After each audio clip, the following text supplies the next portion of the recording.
அட எதுக்கு இத்தனை என்ன? Hi guys, welcome back to my channel. எல்லோரும் நல்லா இருக்கீங்க நம்புகிறேன். நானும் ரொம்ப நல்லா இருக்கேன். இன்றைக்கி நம்ம சேனலில் என்ன வீடியோன்னு பார்த்தீங்கன்னா, மாமாவை டார்ச்சர் பண்ணி எங்களுக்கு அரிசி பருப்பு சாப்பாடு நீங்கள் தான் செஞ்சு கொடுத்தே ஆகணும், மார்னிங் பிரேக்ஃபாஸ்ட்டுக்கு எங்களுக்கு வேணும்னு அடம் பிடிச்சி செஞ்சது தான் இந்த வீடியோவில். மாமா வந்து அரிசி பருப்பு சாப்பாடு செய்கிறாங்கன்னா அது வந்து நம்மளை மாதிரி ப்ராப்பராக எந்த ஒரு இன்க்ரீடியன்ஸ் அந்த மாதிரிலாம் எதுவுமே இருக்காது. அவங்களுக்கு என்னெல்லாம் தோணுதோ அதெல்லாம் போட்டு பண்ணுவாங்க. ஆனால் டேஸ்ட் வந்து பக்காவாக கொண்டு வந்துடுவாங்க. அந்த மாதிரி தான் இன்றைக்கி மாமா ட்ரை பண்ணாங்க. அரிசி பருப்பு சாப்பாட்டுக்கு வந்து இந்த மாதிரி நம்ம மோஸ்ட்டாக அந்த இஞ்சி பூண்டு பேஸ்ட்டு, அதுக்கப்புறம் தக்காளி அரைச்சி ஊற்றுறது, அந்த மாதிரிலாம் நம்ம எதுவுமே பண்ண மாட்டோம். ஆனால் அது எல்லாமே மாமா பண்ணாங்க. எப்பயும் போடுற மாதிரி தான். ஆனால் இஞ்சி பூண்டு பேஸ்ட் வந்து கொஞ்சம் போட்டுட்டு அதுக்கப்புறம் வந்து தக்காளியை வந்து அரைச்சி ஊற்றிக்கிட்டாங்க. ஆனால் அதுவுமே சூப்பராக தான் வந்துருந்தது. நம்ம இந்த மாதிரி ஏனோ தானோன்னு ஒரு வேலையை செஞ்சால் அந்த வேலை நல்லா வர மாட்டேங்குது. ஆனால் இந்த மாமா, அதுக்கப்புறம் என்னோடய தங்கச்சி, இவங்களாம் இந்த மாதிரி தான் ப்ராப்பராக எந்த ஒரு சில டிஷ் ப்ராப்பராக செய்வாங்க. சிலதெல்லாம் அவங்களுக்கு என்னெல்லாம் தோணுதோ அந்த மாதிரி பார்த்து பண்ணி கடைசியில் ரிசல்ட் சூப்பராக கொண்டு வந்துடுவாங்க. இன்றைக்கி அப்படி தான். அடம் பிடிச்சாலும் அதுக்கு அடம் பிடிச்சதுக்கு ஒர்த்து அப்படின்ற மாதிரி தான் இருந்தது. ரொம்ப சூப்பராக இருந்தது. மாமா அரிசி பருப்பு சாப்பாடெலாம் செஞ்சதுக்கப்புறம் அம்மா வந்து சைடிஷ்க்கு முட்டை பாயில் பண்ணிவிட்டு அதுக்கப்புறம் அந்த மசாலா போடுவாங்கள்ல, வெறும் மிளகாத்தூளும் உப்பு மட்டும் போட்டு அது ஒரு ஃப்ரை மாதிரி பண்ணி கொடுத்தாங்க. அல்டிமேட்டாக இருந்தது காம்போ. மார்னிங்கே இது வந்து ஊருக்கு போனதோட செகண்ட் டேன்னு நினைக்கிறேன். ஆமாம், செகண்ட் டே.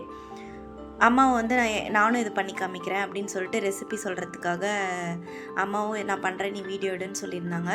அதனால் அம்மாவுக்கு வந்து அம்மா பண்ணுறப்போ நான் வீடியோ எடுத்து கொடுத்துட்ருந்தேன்.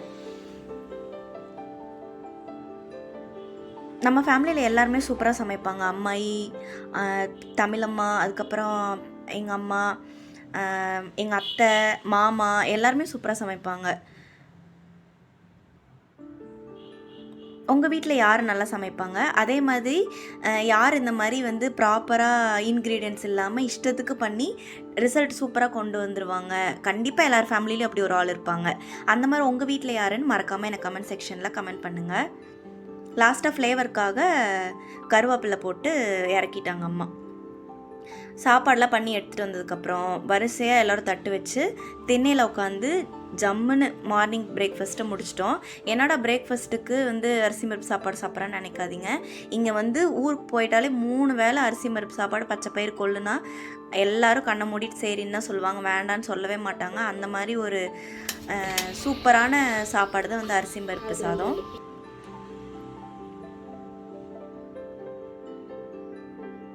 ஆமா, நீங்கள் செஞ்சது எப்படி இருக்கு?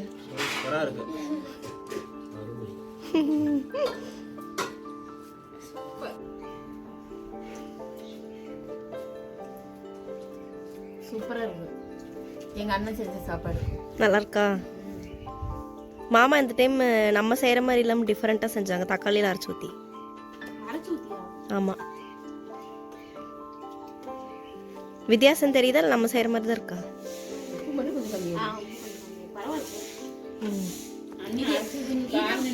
தக்காளி பத்தாது, அரைச்சி ஊத்திட்டா கொஞ்சம் குழம்பு அதிகமாகும். மாமா தக்காளி அரைச்சி